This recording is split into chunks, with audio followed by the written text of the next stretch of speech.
Hello, welcome back to the podcast Journey to Well. So today I am joined with Dr. Jordan Barber. He is a chronic pain expert and acupuncturist based in New York, which I love. That's where I came from. So we are going to be talking about a wide variety of things. Obviously, your background, Jordan, and overall health and wellness and kind of other ways that we can advocate for ourselves outside of just going to the doctor, going to the ortho. So, before we dive into the conversation, I would love for you to introduce yourself, what hats you want to kind of put on in the introduction. I also will say Jordan is a 5-1 emotional generator in human design. So, we talk a lot about human design on the podcast. So, I want to throw that out in the beginning. But Jordan, thank you so much for coming on and tell us who you are, what you love, what you're passionate about. Well, Hannah, I'm super excited, and I guess it should be a disclaimer that 5-1's going to be quite clear once I'm done with this. And if anyone knows about 5-1s, the heretic is there.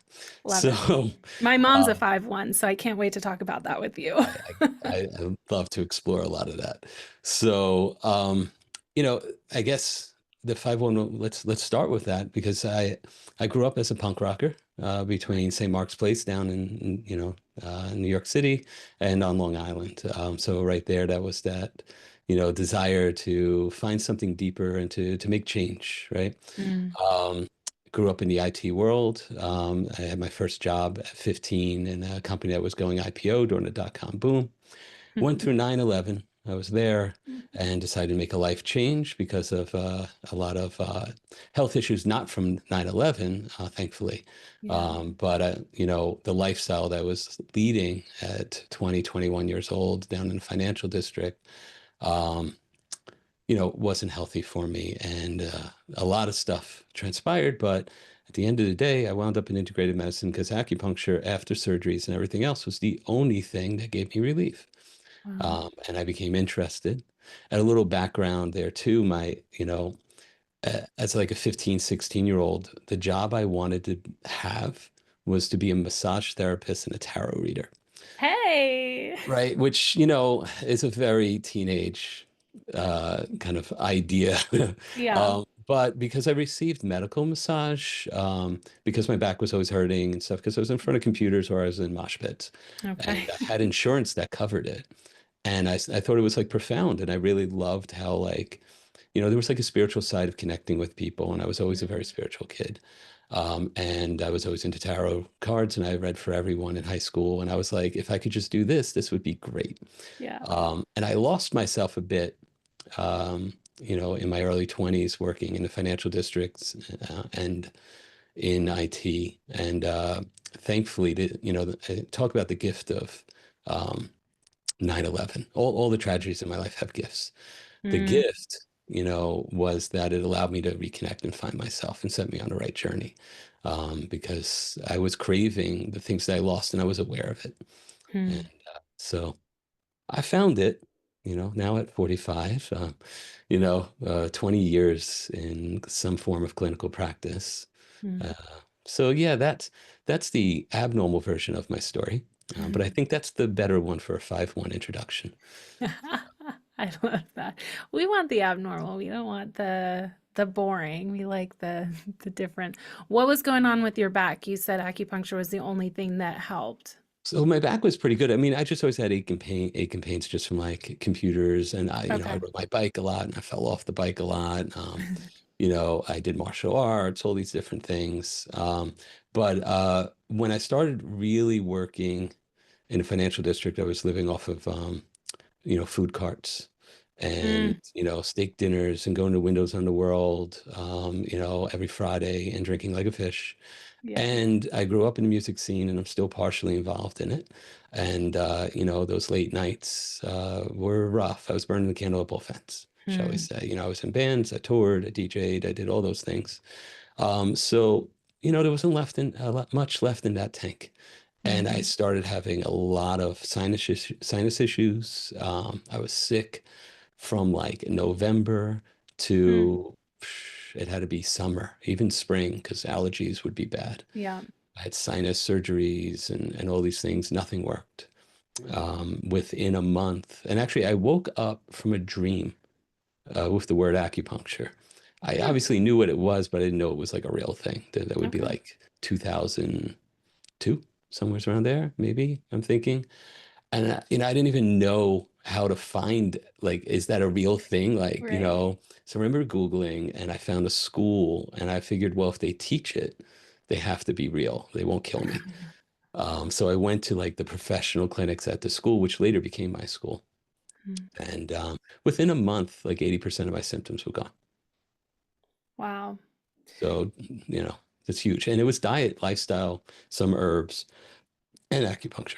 Okay. Yeah. Okay. So for people, I mean, I just said this before we hit record, living in this world, like I grew up, my mom actually worked at an acupuncturist's office. So I grew up like I had acupuncture when I was in high school and I grew up knowing about it, what it is, but for those of us that are listening that maybe like you have heard the word, but you're like, what the heck actually is it? Maybe you even know you stick needles in your body. But like, what is the point of it? What does it actually do? Could you give a brief intro for that You know, sure. besides the Um, needles? yeah, besides, everyone thinks of the needles, and it's Woo. like being a dentist, right? It's like, how do you sell dentistry, right? It's like you go because you need it, right? Yeah. Um, in the US, the term acupuncture has become a larger term to describe a profession, which is the profession that encompasses East Asian medicine or Chinese medicine. There's arguments of like what words we're using. We used to use the word Oriental medicine, but that word is becoming a bit passe, and we don't tend Mm, to like it anymore. Um, so it is. We say there's four pillars to the medicine: diet and lifestyle being a major pillar, what you put in your mouth. So, eating herbs, etc. Things that you do to the body. So that can be body work, manipulations of the bones and joints. Acupuncture, something you do to the body. mm, Something called moxibustion, which is burning of mugwort and medicinal herbs on or near the body to heat it. It burns in the infrared spectrum. So it has deep effects, and also the oils that are secreted from it increase leukocytes, right, or white blood cells in the body. So they have all these different effects on the body. And then the last is something that we call qigong now, but traditionally called Dalian, which qigong means to work one's qi, which is what we loosely call energy in English, but it's energy is like the worst word if you ask me. But we all know what we mean at least. yeah. But ultimately, in medicine, energy is much more about metabolism, but in a larger sense of how things interrelate and have effects on each other, Mm, right? So we work the metabolism and the relationship of things, including the subtle energies, but as well as, how our nervous system's functioning and everything else. And then Dalian means to guide and lead, or guiding and leading the body into the direction it needs to go. So these are more meditative or exercises. Think of it okay. like yoga asanas with breath and other things. All of those together is the profession of acupuncture. Hmm. And then you have the varieties of Korea, Japan, Thailand, which has a mixture of Ayurveda and Chinese medicine, Tibetan medicine, which is Chinese medicine plus its native medicine turned into Tibetan medicine. And there's Mm, all these varieties, but they have a strong root. So there's there's a core of Chinese medicine and it spreads out. mm. So you will always kind of get a separate answer from everyone you ask. But I Yeah. think that would be the closest that everyone would probably agree to. I mean, you just taught me a lot. I didn't know all that. But there Very are cool. needles too. There are needles. Very, very cool. I mean, I've definitely had acupuncture done. My massage therapist also does acupuncture, so more of just the needle side of things. I didn't know that there was the three pillars. So when you and I know that you have your own kind of brick and mortar boutique acupuncture office. Um, well, before I ask questions, tell me about that. Well, I love using the word boutique because it I sounds love that you use fancy, it. I think right? that's great. And the reason why I use it is so I have several different offices. At one point, I had nine locations. Woo. Um, I've pared down because that is not for me. Mm, There's a lot of stress that comes with that. So I have four integrative medicine offices focused on orthopedics and rehab. Integrative meaning we have physical therapy, medical doctors, massage therapists, and we create care plans and help people. And that's out on Long Island. But for me, I wanted a boutique practice, a practice where I can do the things I love to do mm, outside of the insurance industry because my other offices are part of the insurance industry because we need to give people access, and if their insurance is paying for it, then we have to have a way.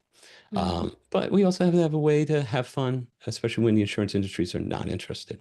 My mhm, boutique clinic is focused on the treatment of pain still, which is my doctoral focus, mm, but with a subspecialty of pelvic floor dysfunction. mm, And, I take a wide definition of pelvic floor. Pelvic floor is anything from your diaphragm down to your knee, because all those things have an effect on the true pelvic floor. mm, So, and pelvic floor dysfunction can be sexual dysfunction, painful intercourse, urinary issues, bladder issues, prolapse, just pain in the pelvic floor region, numbness. And these things, they're getting more awareness. 60% of women will experience pelvic floor dysfunction in their life, about 16 to 20% of males. The differentiating factors because of pregnancy, there's a yeah. lot more that can happen. So there's a lot more room for things to go awry. But there's more awareness being focused on it now. Mm, Um, but there's still not a lot of practitioners out there focusing on it. You see it big in the physical therapy world. But for me, I focus on dry needling, which is essentially just still using the needles to regulate the nervous system, regulate or break free of fascia, scar tissue, in the pelvic floor, as well as decrease hypertonicity, which are tight muscles, and also innervate muscles that are no longer being innervated because of neurological dysfunction. So there's a lot we can do with the needles. And before anyone asks, yes, the needles go down there. So not all the time, really? but it's a question. But people are very thankful if you can make the pain go away pretty quickly. Yeah.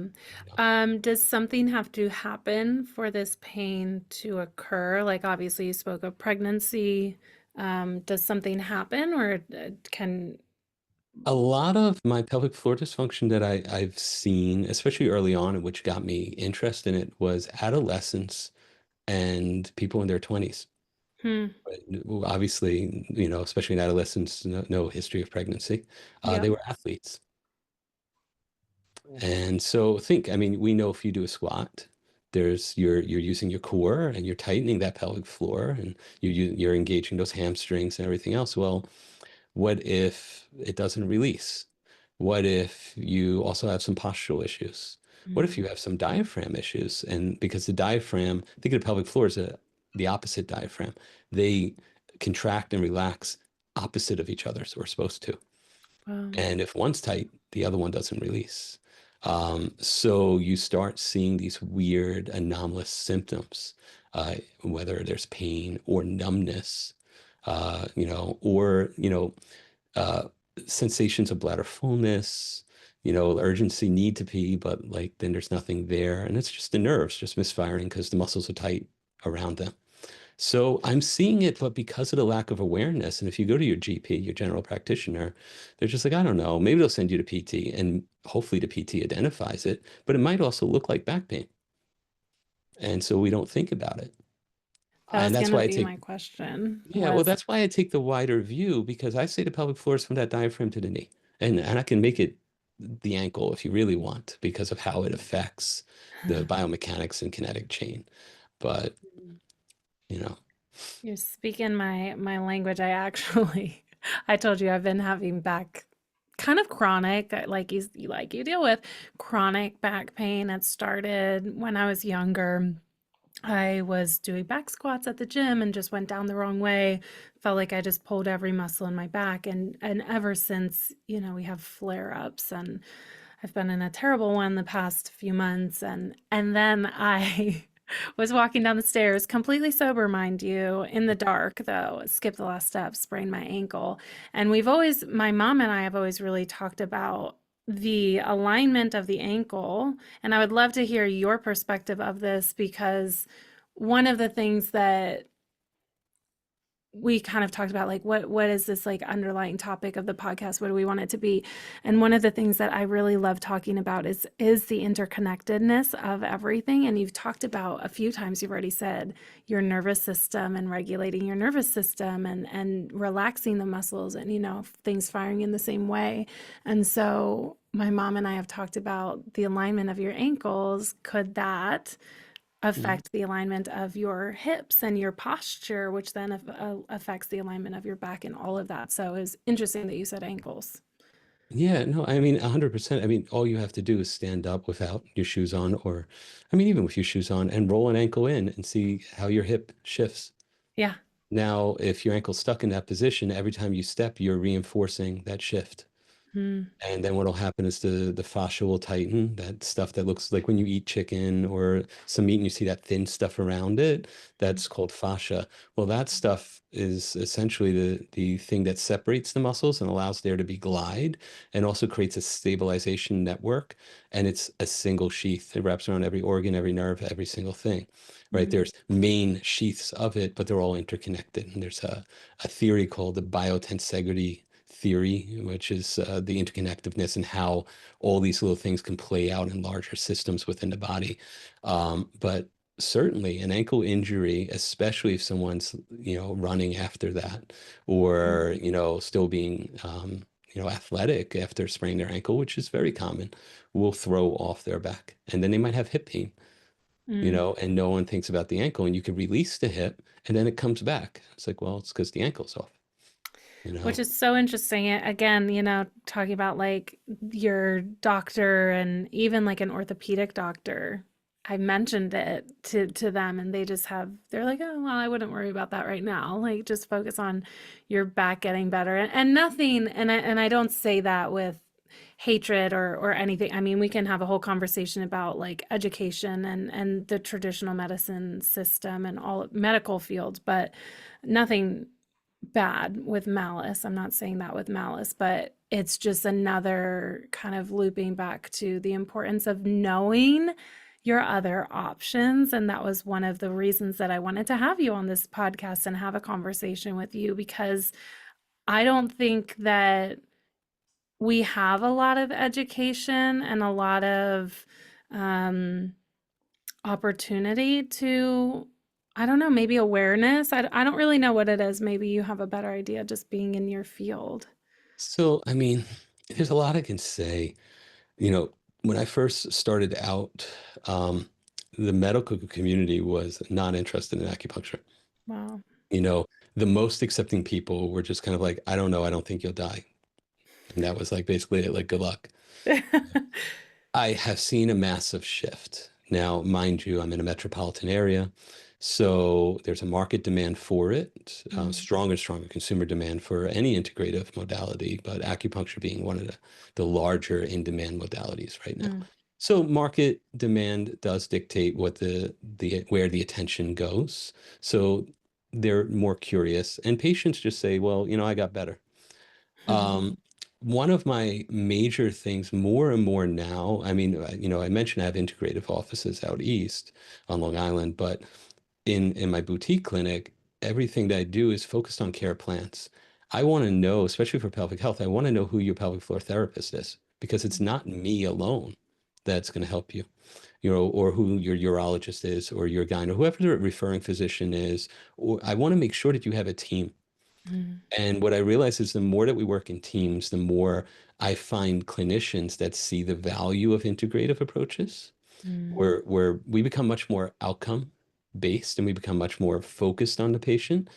And it's just a totally different way of doing medicine, right? Um, so through that becomes awareness, and more clinicians want to know what the successful people are doing, and they realize they're focusing on their patients' outcomes as opposed to focusing on their bottom line. And mm. outcome always feeds bottom line. You're Yep. going to make money if you get people better. So it's like you don't have to focus on that.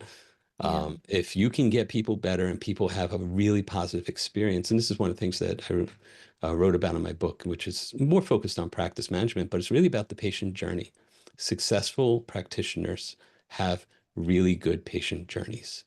And what I mean by the journey is from the moment they hear about you to the last time they talk to you or they leave your clinic discharged or your coaching practice or whatever it is, it should always be on brand and not in that like kitschy way of be on brand, but like, Mm. what's your brand? If your brand is I actually care, it should feel like you always care, right? Mhm. So that means not, making sure that your front desk handles them well or that the communication is consistent, Yeah. and that you're attentive, that you follow up or follow through, that you refer out when necessary or whatever's necessary so that they always feel cared for. Mm. And I feel that the more people implement something like that, where they focus on that patient's journey, we see changes across, I mean, we could say humanity, but I don't want to say I'm not saving humanity. That's I don't think that's my maybe that's my 5-1, who knows. Maybe But you we are. start changing a system and we're changing it by outcomes as opposed to fighting you know, United Healthcare or whoever we want to fight, because Yeah. we ain't changing them. We have to change it on that local level. Yeah.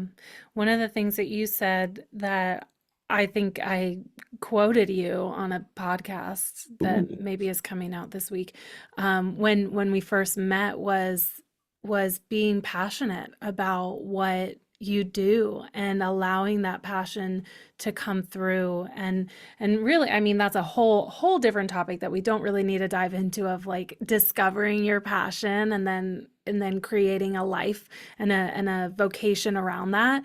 But it really stuck out to me when I first met you because it's just something obviously that really comes through just speaking to you and hearing you speak about your business and the way that you speak about your business and the clients and how you this ties in perfectly to how you are showing up for your clients or your patients or whatever you want to call them, your people. And when you are passionate about what you do and when you believe in what you do, and obviously your story finding acupuncture as the tool that really helped you the most out of your pain and really shifted the trajectory of your personal life. That's very similar to my story. Of course, the tools that I use in my business are the ones that made the biggest difference in my life and in my healing journey.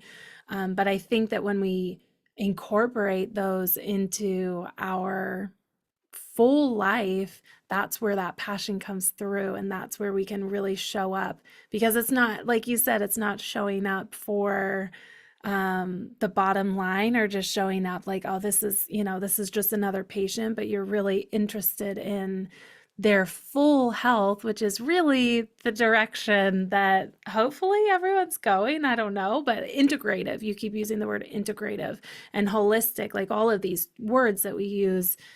It's not just about the back pain and oh, let me stick a needle in it and then you're going to be cured.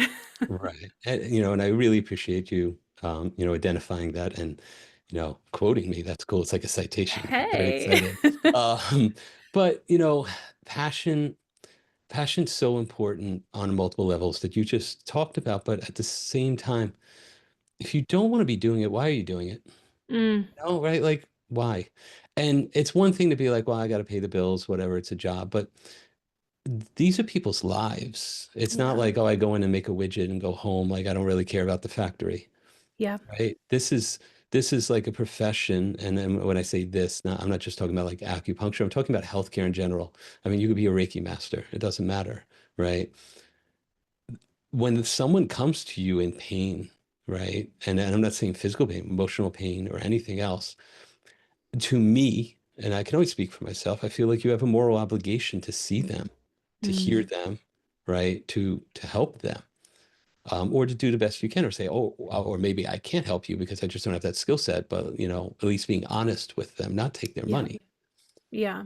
And I've realized that the more you're just focused on the patient, Mm, the happier you are, mm, the better your practice is. I mean, business rules still apply, but you mm. can do it with heart and passion, as Yeah. opposed to just saying, how do I get more patients on the schedule? My first teacher, he told me he's what's called Dao Shi, which is like Chinese means like Taoist priest, but the word priest is strange because we think of like a Catholic priest. It's not the same connotation. It's someone who's committed to the Tao, right? Which Okay. means that that's their path. And it's like Taoism, right? Mm, The Tao Te Ching, Lao Tzu, all that stuff. And he always said, don't count the patients on the schedule because you'll see them as money. And he mm, said, what happens is they don't show up, they cancel because it's the wrong chi. You know, when we talk about energy, it's mm, the wrong energy that you're framing that day.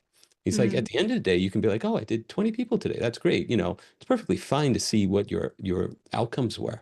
But don't come in and be like, that's 20 people, you know, $300 a pop. That's, you know, like that's, you know, thousands of dollars today because you'll find out you only made 1,000, which is still mm, great money. But, you know, it's the wrong intent and mm, everything you'll do becomes that intent. And for some of the people that I've coached or done consulting, that was like one of the first things I would have to change is to stop looking at patients like dollar signs, yeah. right? And it's hard to when the insurance industry gives you a dollar sign Mm, because there's some insurances that give me, you know, $30 and that doesn't cover payroll. And there's others that give me $300. You mm, know, thankfully somewhere's in the middle, we hit an even number if we, you know, can like balance out that schedule. But it's hard not to when that's how they've created it. mm. So, And it but comes through differently because oh yeah. I've seen a lot of medical professionals in the past year, and my favorite are the ones that are very present. I think presence is a huge thing, actually listening and seeing someone and listening to their story. And again, like you said, if checking in with them emotionally and physically, and checking in on all levels, and the practitioners that feel very present and feel, you can feel that, again, energy. You can feel if somebody cares, and you can feel if somebody is just kind of checking you off as, okay, this was my third patient of the day, let's go on to the fourth. You can truly feel that. And I would also argue that that really does play a role in your healing journey. Like I would argue that you have good success rates because you are passionate about what you do, because you genuinely care, and it's not just about Well, the insurance payout, or the yeah, if you have medical passion, that ends. means you're also reading all the papers or the newest Mm, literature or books. So you're going to have an understanding of that domain. And you're yeah, going to be excited when someone comes in with something in that domain because you're into it, you yeah, know? So you're going to have better outcomes, you know, yeah. because that's what you want to do. And, you know, you talked about seeing and hearing, and that's something I've been saying a lot on podcasts because that's the buzzwords, you know, to see a Mm, person hear. We all want to do that. You know, and then we talk about trauma-informed therapy. That's a buzzword now too. yeah. You know, it's very valid stuff, but I find that people are like, oh, you know, I try to see and hear them, and you know, and I'm also trauma informed, and I meet them where they're at. And but when you actually talk to them, like, well, how's that going? It's like, well, you know, I give them space to talk about their stuff, and that's not exactly what it means. When you want to connect with something or someone, in this case, you need to actually connect with them.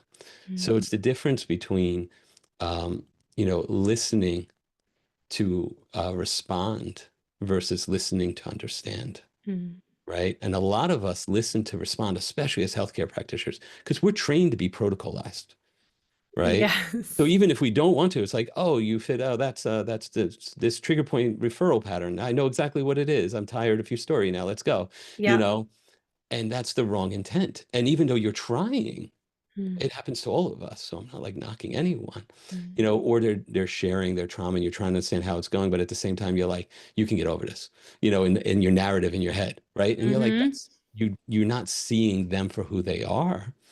You're Mm, just trying to move forward. You're just trying to respond or actualize, as opposed to listening to understand. And mm, then when you can understand someone, you know how to engage them. You can give them a response that they can hear, right? Because you have to understand them to know how to speak to them so they can hear exactly what you're trying to say, so that you mm, can lead them to health or whatever's necessary. mm, And I think because of how our lives are, And because even like, in the spiritual world, we use the term spiritual bypassing. It's Mm. like we're starting to use these terms now, all these buzzwords, where we're actually bypassing what they actually stand for, Yeah. you know? And it's like I need a new term for it. I don't know. It's like social bypassing or something. But it's a major crux of healthcare. And the insurance industry doesn't give anyone time to actually sit and connect with people. So we throw that out. But people that are more integrative and allied that are a little outside of that usually have the time.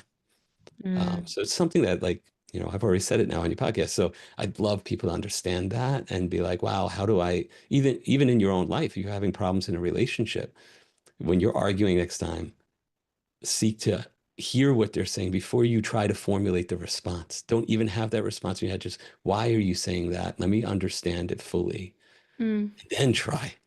Mm, you are like just lighting me up so much right now.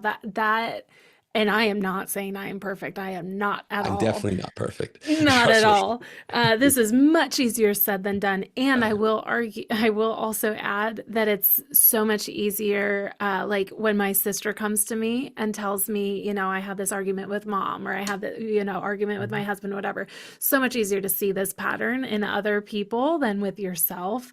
But isn't that I mean, just the lesson, the underlying lesson of our entire life is learning how to be present and how to listen rather than listen to respond. And we get so stuck in the, yes, I hear you, but you're not hearing me and you're not seeing my perspective and you don't understand what's going on with me. And when we're able to practice this, also, I mean, just looping back into your business, when we're able to practice this, then you attract more people that also Mhm. practice this. So, I mean, And you everything is keep so away the connected. bad patients Yeah. because they don't want to, Yes. it's true. Energetically, I don't get bad patients.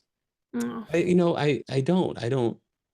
Maybe I'm weird. I don't get bad patients. yeah. There might be patients that I'm like, I don't want to have a beer with them after, right? But like, We might not be besties. no, but like if you can see their suffering, and that could be in many multitudes. It might be like a work suffering and they're there for a shoulder pain. It's not a big deal. Um, you see the humanity of it, right? Yeah. And then they can't really have hatred towards them, even if they're a little curmudgeon, right? Or whatever. It's like, I understand why, and it's Yeah. fine. And they're not angry at me. I didn't cause it. And also to your point that you were mentioning, Mm. the one thing that I always use is, the Stoics say that the only thing you can control is yourself, Mm. which means how you act, how you think. You can't control anyone else. You can't make anyone do anything. You could try, Mm. but they might not I do it. do. So the moment we start realizing that if we can control ourselves, which means how I hear people, how I choose to interact with people, the words I choose to use, Mm. everything changes. Yep. And stoicism's very hard. So, like you said, easier said than done. Yeah. But these things are so crucial to medicine, and I actually really love this conversation because we're talking about things that people don't think apply to medicine or health, Yes. right? And there Yeah. is an energetic side of it. So, but Mm. you've seen my chart, so you probably understand where all this is coming from. So, Stop. No, no. Well, yes, yes, and absolutely. There's so many pieces of this. We really think that a lot of things, I mean, one of the reasons that I love somatic work is because we think that the mind and the body are so disconnected, and they're actually so connected. And we think, like these, how we're relating to people, like what does that have to do with medicine or acupuncture? But really, it's all connected, and we're all connected. And yes, your 5-1 line is showing. But it's really that, right? The 5-1 profile is really being able to bring, it's kind of like this, I have a note from our conversation. You said, yeah, the 5-1 profile is here to fuck shit up. And I'm like, absolutely. That yeah. is the 5-1 profile. And how we see things, they're really here to challenge how we see things and how we're doing things currently. And I mean that just shows so much in your life and your story of how and your business, right? Of like how you're really bringing this completely different perspective. I mean, not completely different. You're not the only one doing it, but you're certainly one of the people that are doing it and bringing this whole new way of thinking. And I so appreciate it because we need to have more of these conversations, and we need to have more of this conversation of how things are interconnected. Even pain. We Mm. haven't talked too much about the pain aspect of on the Or podcast have yet, we? Maybe but we just did. Who knows? true, true. Well, let's make that connection. Like how you treat outwardly, you treat a lot of the physical symptoms, Mhm. right? Pelvic, especially pelvic, which if you know anything about emotions, we hold emotions mostly in our pelvic area. I've always kind of learned, I always speak of that as like we as women hold emotions in our pelvic because that's our center of creation. But honestly, it's men too, because that's your center of where create you give the 50% of creation, right? I mean, you can go if you want to get energetic, and creation happens there on both genders or sexes, Right. right? So, no matter what, that root chakra is there. But Yep. then, unfortunately, if you look at statistics, there's a lot of trauma that occurs at both sexes Yeah. early on when they're young.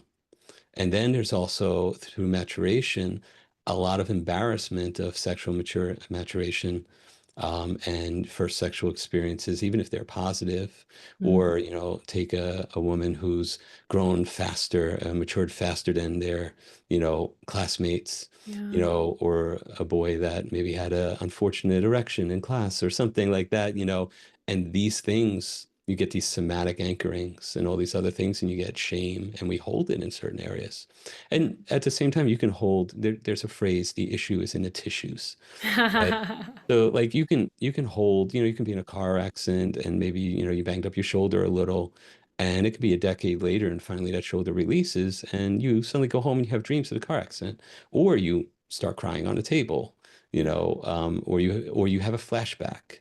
I had a scar release to not too long ago, and I had a flashback of just from it, and it was nothing crazy. It just popped in my head. I was like, I haven't thought about that in forever. Wow. There's definitely more than we fully understand about how the body, I guess, embodies emotions, Mm. you know. So there's a lot when we're talking about pain. And then there's also things called like central sensitization, which is where like the central nervous system, I'm like dumbing it down, but the central nervous system will kind of like hold on to pain, even though the peripheral pain signal has been fixed. So you Mm. have to like turn down, certain segments of the spinal column or the nervous system. And there's ways of doing it, but Mm. essentially it kind of the volume gets stuck at an 11. And even after you fix the issue, it's like, oh no, there's still pain, right? It's like a phantom limb almost. It's not. That's not Yeah. how it works. Wow. Anyone that's like academic could be like, that's not how it works. Trying to make it simple, right? Yeah. You don't want haters out there. But there's so many things. But I think when we look at the body, it's almost like that hermetic axiom, as above, so below, right? There's always reflections, right, Mhm. in the body. So it's like we can look at it in a, pure neurological sense, and you see these, central sensitization issues. But we can also look at structural issues causing emotional issues, or emotional issues causing structural issues, right? Mm. I can give you a great example. If you have someone that had emotional issues growing up and maybe they were ashamed, maybe they were too tall, staying with the same analogy. So they started being more hunched back, more Ah. rounded, and they're holding their chest down, right? And rolled over. You get the rounded shoulders, like almost like bad computer posture. We've seen Yeah. that. Well, Mm. what's that do? It sinks the chest in, respiration gets more shallow, the nervous system becomes more sympathetic, right? So it gets more fight or flight. Yeah. That's because that whole area isn't getting the proper stimulation. You're getting improper respiration exchange, or the exchange of carbon dioxide, oxygen, etc. Mm. And you start having emotional symptoms, anxiety, right? Stress issues, stress response, sleeplessness. Conversely, you can have an injury that you start protecting and rounding the shoulder, and eventually, you have those things, or you're stuck like that from the emotions, and then you start having back pain. right? So there's these always these reflections. And so when we're looking at pain, you might come to me for simple back pain, like your case. I was squatting Mhm, and whatever, and it might literally just be structural. But you've mhm, had it for how long now, right? A while, and it keeps mhm. coming. I don't think I could speak for you, but I'm sure there's definitely some fears and other things stuck there at this point. Am I going to be like this? What's it going to be like when I'm 80? All these things, right? Yeah. So we have to address that. Mm, And it may just address on their own because if you suddenly don't have that back pain, I guarantee they'll go away. Those fears and everything else will drift away with time, right? mm, Um, but there's so much to pain, so mhm, much. I mhm. love that we can actually talk about it on this level as opposed to just talking about structural, this muscle, Oh, nerves. absolutely. Yeah, yeah, yeah. And I think that that's the layer of chronic pain is there's so much emotionally that goes into that. Right? The way that you address yourself, like, oh, I have a bad back. Hmm. What? Like, Hmm. and I say this, I say it, like, well, I try to be mindful of it, but of not saying, not saying these things, oh, I have a bad back, or we get stuck in these stories of like, no, I can't bend over to pick that up. Will you go pick that up for me? And there's so much fear there. There's so much fear for me. I will speak for myself.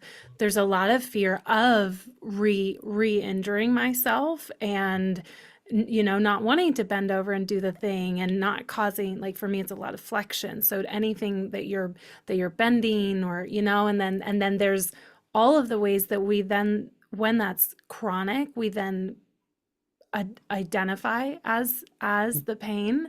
So like, oh, I'm just not flexible, or I can't do that. And I will speak from, like, I know all of this and I still am stuck in those stories. Like, nobody is perfect, and there's so The much same for me. work that we can do, because I know that I'm stuck in those stories, and I know that I'm stuck in the fear, and we're working on it.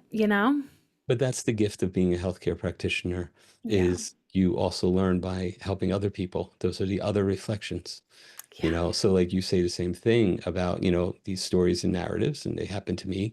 still, and I'm acutely aware of them. I have hearing loss from growing up in the music scene and not protecting Yeah. it. Yeah. I mean, I could hear, but my hearing's strange at times. Yeah. And I become more used to being like, oh, I can't hear. Oh, I don't want to go to that loud environment because it's hard for me to hear, Yeah. differentiate voices in a loud bar.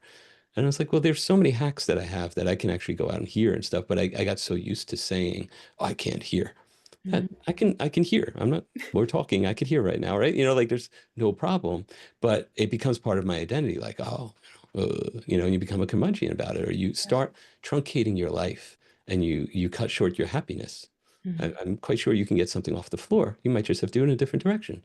No Mhm. problem. Or if you know you got to lift something heavy, you get someone else and you just time it. Like I'm getting a heavy thing dropped off. Make sure someone's around to help me pick it up. Yeah. If I'm getting everything, a heavy something dropped off, I'm making sure someone's around too, because I just don't want to blow my back out at this point. Yeah. Like I've learned, I've seen enough people injured that Yeah. I'm like, I'm 45 now. Let me be a little more wiser. I'm Yep. done doing, PRs on my deadlifts. That's not, it's fun. I love it, but like, I also know what my back feels like after that. Yeah. I'm like, it's not that important to me at Yeah. this age, you know. Being careful. Mhm. I mean, isn't it funny how our mindset shifts as we get older, but Mhm. being mindful of the identities and the I kind of started off the podcast like, what hats do you want to show us today? Like, being careful of the hats that we fall under, and maybe not being careful, but being mindful. Really Mhm. being mindful of the ways that we self-identify and the ways that we show up. And one of the things that you said, oh man, what was it? It was before we hit record, but it was just something. Oh no, maybe it was when we recorded. You said my biggest pains were like my biggest life lessons and my biggest growth Absolutely. opportunities, and really being mindful of the way that we identify, because we can get very stuck, right? Mhm. In life is happening to me, and I have this back pain, or I have this hearing issue, and right now I can't go to the bar, and I just might as well just stay home, for the rest of my life. Like, we can get very stuck in the hats that we do allow ourselves to put on, and being mindful of that.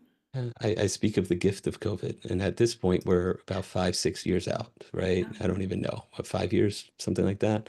2019, So yeah. most listeners should be able to think about the gift of COVID, Yeah. right? It's definitely not a gift. People Yeah. died. It was a nightmare. 9/11 was not a gift. The No. trauma and the PTSD that I had was not a gift. 20 something, 25 years, 24 years, now I could say it's a gift because I see the changes it forced in me. And, for many people for COVID, it allowed them to see the world in a different way. And it's unique for everyone. Or they realized how their life might have not been what they wanted to be. And they suddenly got to sit on their couch. Mm. They didn't want it, they didn't like it. But then they realized when they start reintegrating the world, like how many people now are like, yeah, I work from home at least one day a week now. Yeah. Is that not a gift to be able to be around your kids or your dog or your loved one, or any of these things? Or they shifted their careers, or they started an at-home business that started to flourish, or they just valued their loved ones because they got disconnected from them, Mm. you know. So yeah, I want to be sure COVID was not a gift. Yeah. However, there's a gift that we could all find in it. Yeah.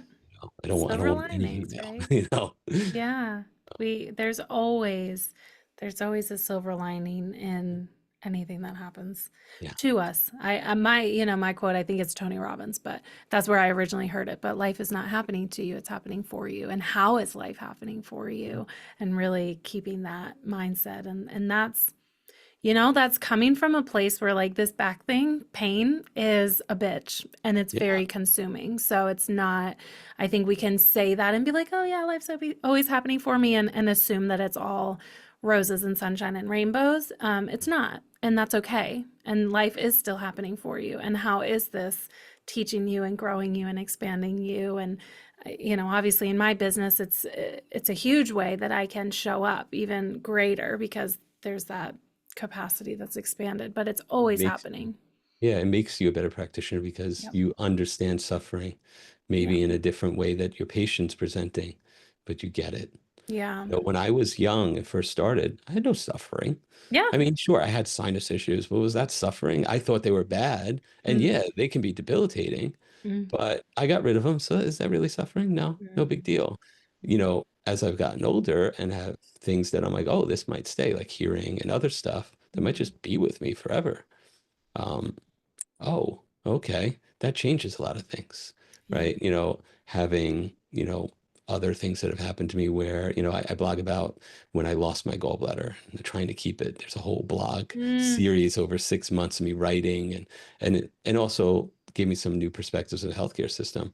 But I thought I was going to die because I was in the hospital yellow for 3 days. Oh, And, I never thought about death wow. that close to me, right? Sure, I Mm. wrote a will. I don't know, supposed to do that, right? But like, I didn't like doing it. But Yeah. then I was like, oh, I might die. I don't because I wasn't sure what was happening and it happened to be Jewish holidays. So there was like no doctors in attendance really. And I'm just sitting in there and it was my birthday. And Oh, I'm just like yellow like a highlighter. And I'm like, I think I'm gonna die because I didn't think it was my gallbladder. I had no pain.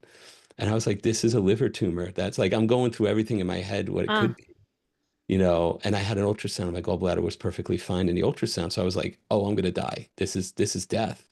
That's it. I'm uh, shutting down. Oh yeah. well.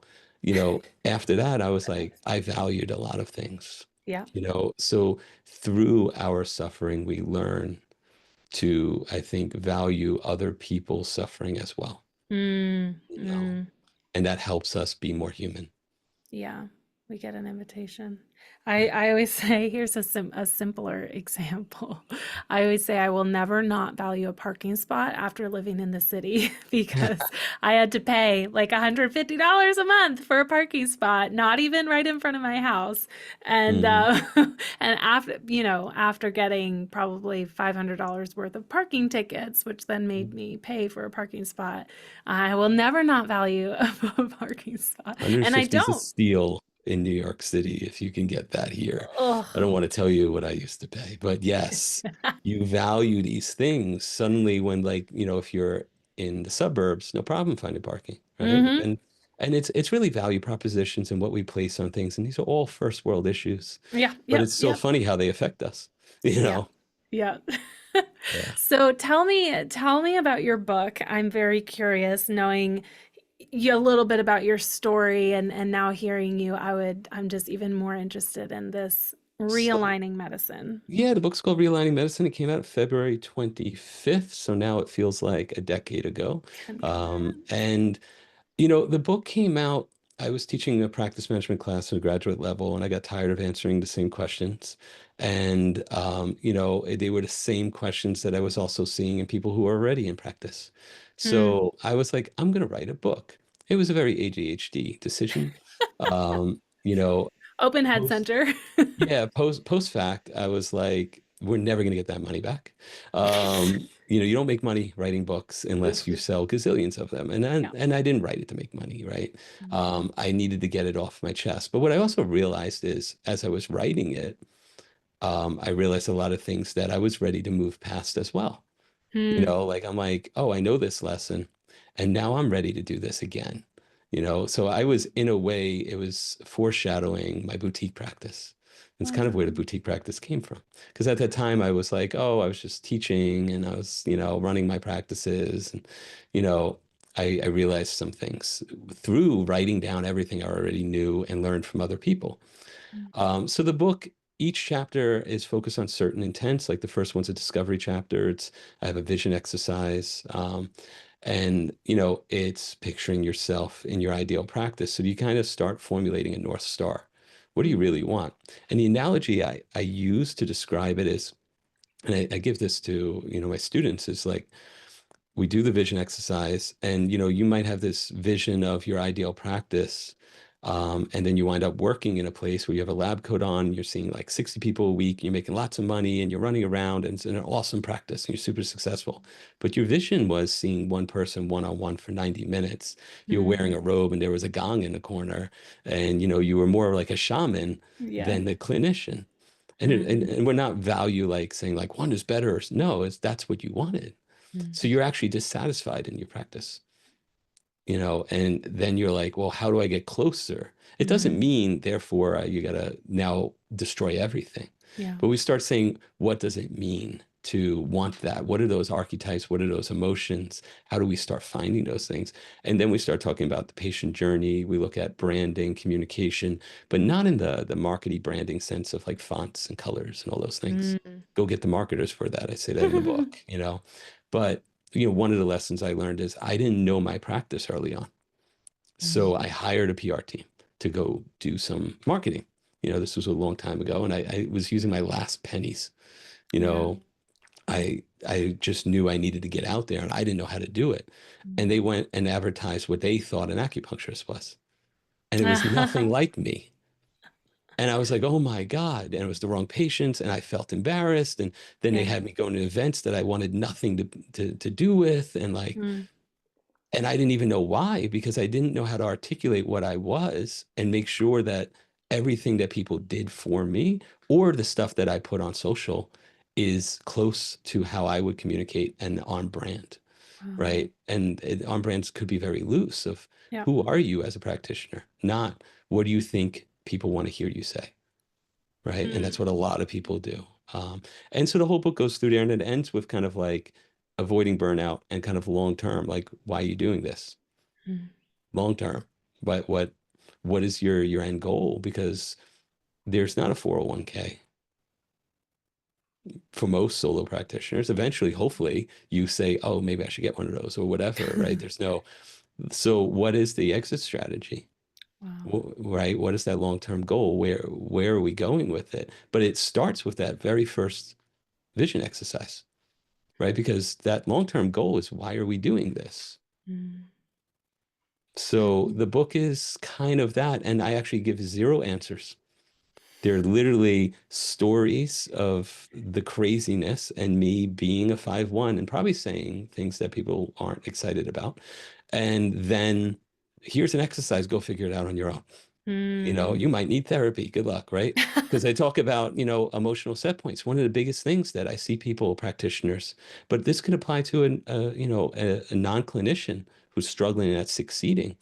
I remember when I first started making more money, Mhm. right, than what I was comfortable with. I started thinking I was committing a crime because I didn't come from money. Yeah. I never saw money. And I was like, what do you do with this? I also didn't know what to do with it. I was like, the IRS is going to come arrest me. I don't know what I'm doing. It's got to be something wrong. Yeah. And therefore, I started kind of self-sabotaging. Yeah. And we do that in self-belief systems, limiting belief systems. I call them set points, but essentially they're limiting belief systems. They could come from trauma. They can come from how we see ourselves. Mm. Are you worthy of success? Imposter syndrome, which is huge in every healthcare provider, but Yeah. practically anyone, Yeah. right? When you put yourself out there, it's scary, Yeah. very scary. Mhm. So I talk about these things so that we can identify them because, if you can, what do they say? Like when you're exercising demons, you have to know its name first, right? Mm. So if we know the problem, Mm. now we can pay attention to it. Either we navigate around it or we start dealing with it. If we Yeah. don't know it's there, well, then we're possessed. Yeah. Yeah. So that's the book in a nutshell. And I did hit bestseller in small business. So, as my marketing team said, update the LinkedIn for best-selling author. So we Snaps! love to say that. Wow! But, in Oh my reality, gosh. yeah, in reality, it was fun Congratulations. though. I was like, oh my God, people bought my book. Of course that feels good. I mean, Yeah, again, it's cool. like you're saying, it's a very vulnerable thing to be ourselves. And you can say that as, a social media presence to show up authentically on social media, to show up authentically in your business, to show up authentically in a relationship on whatever level. It's a very vulnerable thing to show up as 100% ourselves. And there's so many layers to that, probably at some point when we were younger, right? Like Mhm. somebody told us we were too loud, and now we're like, oh my gosh, I'm too loud all the time. That was me. I have a very loud laugh. So now I'm very self conscious of my laugh. But there's these pieces, right, that we get. It's very vulnerable to show up as ourselves. And when we don't, there's that disconnect. That's what leads to burnout because we're showing up as someone else or the version of ourselves that we think other people want from us. And there's that lack of fulfillment and connection and presence. And so it is scary to be yourself and to write a book and show up, as 100%. Like, I'm not going to give you the answers, which is very different because actually we live in a world where everyone is like, let me tell you this is the right answer and let me tell you why. And I'm going to fix you and let me tell you why. I don't know what's right for anyone, Right? right? I can tell you what has worked for me and people I've consulted for, and good luck. That's it, right? Yeah. But I believe in it and I know it works, right? I've Yep. seen it. It's not, but it was also very scary to write because I put things in there where I'm like, should I say this? Like, is that Mm, okay? mm, Because I'm like, I have to say certain things mm. because I need people to understand it. I place no value judgment on anything, but I say some things in there that I'm like, oh, I'm gonna get canceled, right? And they're not from a left or right position or from anything, but people get upset when you push buttons. Yep. And like I talk about people's Instagrams, right? Let's say you have 1,000 people on your Instagram, and now you decide to be a healthcare practitioner. That's a really great base of people, Mm, but you also have photos of when you were 20, and it might not be the most appropriate photos, let's say. yeah. And now you're a massage therapist, and you want to know why you're getting touchy-feely guys, you know, Yeah. or girls, because you've a guy advertising yourself with no shirt on. Yeah. And I talk about like how I had selective Instagram feeds for my practice management class and I didn't screen them that well. And like the whole class being like, oh my God. And I'm like, yeah, okay, well, here's what you don't do, you know. And I was surprised and astonished. And I'm like, people sometimes just don't think that people are going to scroll back. Or people scroll back and they see who your cousins are and they get a crush on you and they stalk your entire family. What do Mm-hmm. you want to put out there? And that's up to you. But I Yeah. want to at least go and say, think about these things. Mm-hmm. Right. And it's very granular and it's very small, but I've seen this destroy people's practices or have people shut down their entire social presence because of very negative experiences that had nothing to do with them other than they just didn't think of, I wouldn't even see censoring, just, Yeah. deciphering what they want public versus not, because you become more public, Mm-hmm. and if you're like, I don't care, then cool. Now you know, and you'll get to go and have a great time. Like, oh, it's not a Yeah. value judgment by any means. Yeah. So Yeah. that's all in the book. Yeah. Love that. And it's Love that. available anywhere books are sold, including ebooks. So Ebooks. yeah. Audible? No, because I Do didn't you want to read it? record. I didn't want to read it. You have a very soothing voice, actually. I feel like People you would say do a that. great job. I Maybe I down just the didn't line. want to read my book. I thought it was weird. And I now I get it. realize I can get AI to read it for me. And I'm like, oh, maybe I should do the Audible book, but that chapter is done. You know, Maybe on the next book. I have a there's feeling. another book's 80% done. It's Oh, it's a clinical book on okay. fascia and the treatment of it. So Uh, with a co-author, I'm very excited. oh, look at Hyper niche. you. So three people will buy that book, but it will not Yeah. be a bestseller. But It'll still be great. It will still be great. Well, Jordan, thank you so much for coming on the podcast. Thank you for all of your wisdom and connection. For people that want to follow up with you, speaking of social media, for those of us not in New York or Manhattan, Long Island, Brooklyn, Brooklyn. how can we follow up? Yeah, well, if you're in any of the regions, reach out. I Yeah. love meeting people or talking. But J Barber, LAC, licensed acupuncturist. Basically anywhere, any social platform. I'm more active on some than others, but you could find me or find my marketers, and they'll Mhm. find me. Um, my main website is drjordanbarber.com, so you can always get my email, send me a contact form on there. And my clinic is Dr. Barber Clinic, which is now on the Upper West Side. It's relocated from Brooklyn, and Oh, I'm very excited to be serving that community. It's a very exciting area. love that. I love that I have some connections there because I'm going to try to get them to come see you, and I'm going to try to come see you for sure. I would love to at least give you a clinical impression on that back because I have ideas just based on what you told me. So if you Your are girl in the needs area, help. please, I we'll will do a that's follow-up podcast on that.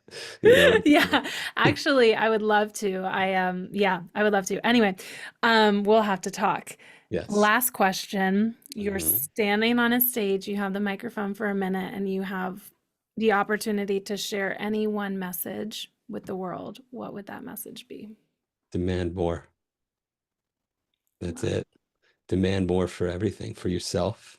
Don't settle, right? So whether it's healthcare, so from your doctor, from your loved ones, Mm, stop settling.